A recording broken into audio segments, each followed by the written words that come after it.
yeah.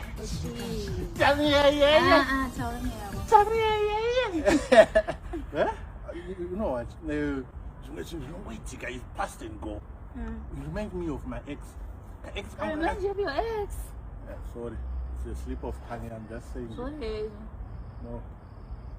Sometimes I get lost, you know, the slip of tongue. You know what? Smile yako yo. Very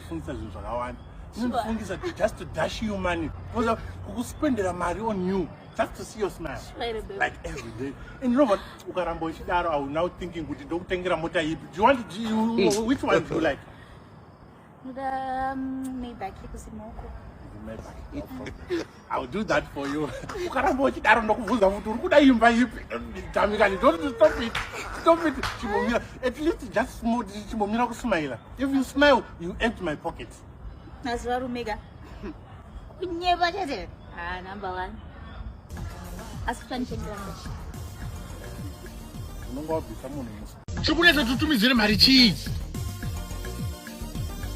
Izwa chakakuti izwa kana ndachi 5000 andika chingoisa 5000 yacho zvongogara zvapera chichiri kunetsa ndo zvakashata manje izvo. Alright, it's fine kana wangoti uda kuisa mari chingoisa mari zvipera. I will call you later.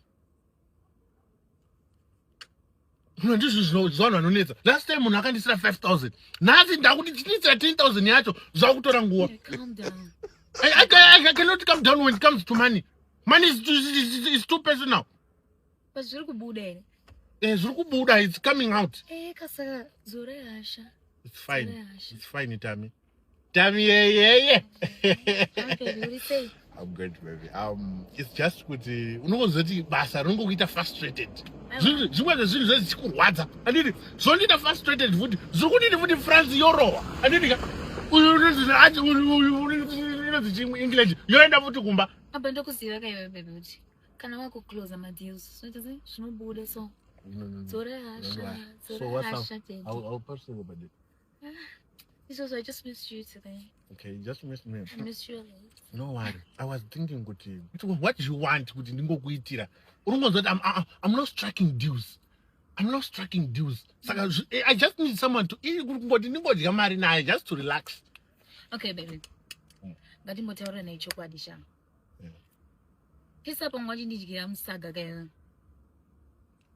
Zvabudira So I just want to know kuti this time do you Eh. really love me? Ndini munhu wako chaiye kana kuti uchikuda zvema games? Because nanjanzwisise. Ndiwe munhu wangu chaichai. Exactly. Ndiwe munhu wangu chaichai. Sanditi ukuona kuti uyu akaenda. Eh. Akaenda. Zvimwe zvese zvama bonuses baby zvima Peruvian chichichi. Well, Peruvian? first come Peruvian wave kuti chichi ndisakunyadzise pane Unoita mari. ka 500 chete 500 600 but it's nothing to you baby. 5G. 5 chete.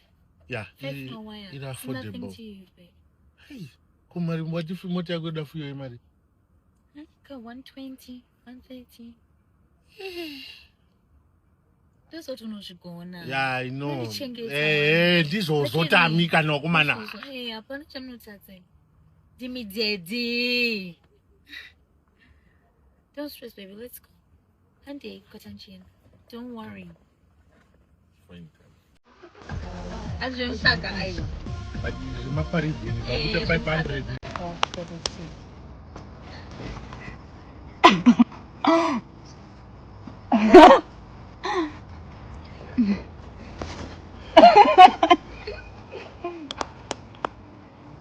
That's not a thing. All right, go.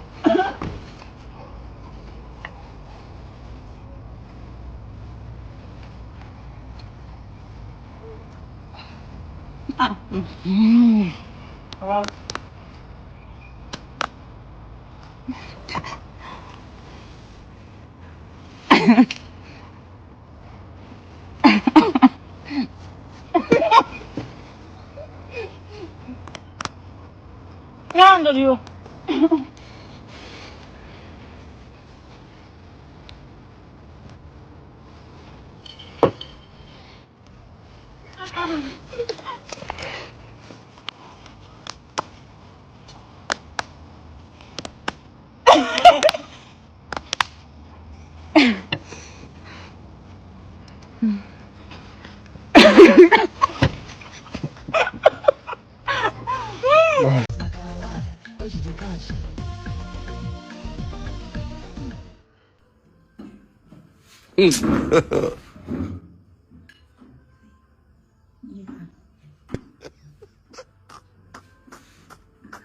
Kanisa video yangu.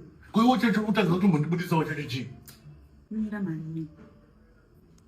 Chibuno chako kubuda. Tamina chibudisa kwa video bajaba. Come on.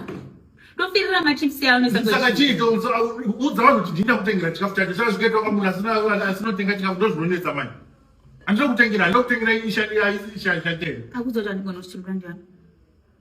Chichakuudzawo pamaplaces anoita patashas kuti udyawo zvinani but wapedza ndibudise wapedza unoudza kuti ndakutengera chikafu ndini asi ndakutengera chikafu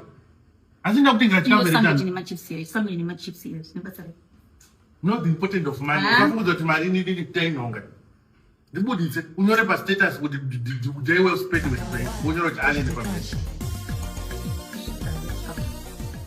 Ini handina munhu wandikati ex because ex inotangirawo pamarriage, ex husband, ex wife. Kana takambozivana pasina chatikazovimbisana handifunga kuti tine right yekufamba tisimudzirana mhepo kuti hanzi ndiri ex. Yato imwe nyaya yamakutaura isina basa kuzi hapana chatikaita vimbiso but rambai makasitika panyaya iyi. Musanyanye kumhanya, musadhipise ndada kusvika pandoda kusvika. But pane munhu wandoda kungorifeyawo, munhu iye takangotofambidzana hanganzi ex because hapana chatikazovimbisana chakabuda chine pundudzo. Munhu iyeye musatauri zita rake muri kumuziya. Munhu iye ndakumupa yambiro because kudzidza I think hakusi kwake. And haatodi kufunda. Munhu wekuti akaona mango mumuti yakatsvukira anoda kutora chimuti oda kuti gaga kuitana ona futi haasi kusvika otora madhina otsikirira otana akaona madhina haasi kusvika obva ati gandise bhaketi ndobva ndaisa madhina pamusoro ndokwira pamusoro pebhaketi nemadhina ndobva ndatema mango iyi. But chaasinganzwise ndezvekuti dzimwe nguva mango iyo iri mudenga handi ingoro mudenga mango iyoyo ingoro mudenga handi. But the more yauri kutaya kuri ichakuda iri kutokuseka. Urikuona mango iri kukuseka mango wapabata. So the reason why ndumupa advice ndeyekuti paachazochema chinozondipa ndechekuti achandipinza mukatastrophe yake yekuchema asiwa naiyeyu musitaure zita rake panjani amen muri kunyaya mayona kwatiri kuenda because ari kuitiswa munhu but ndangoti ndimpo advice semumwe wake waakamboziva kudhara kuti I think skiri yake udangoramba achitana dzaasiri kusvikira haasi kuregedza dai mambatsira vanhu vari padhuze naye mumutsei kuti yauri kuitambwa iyi haina kunaka inonzi kutambwa inonzi chi wapusa something like that but it's fine it's okay ndizvozvo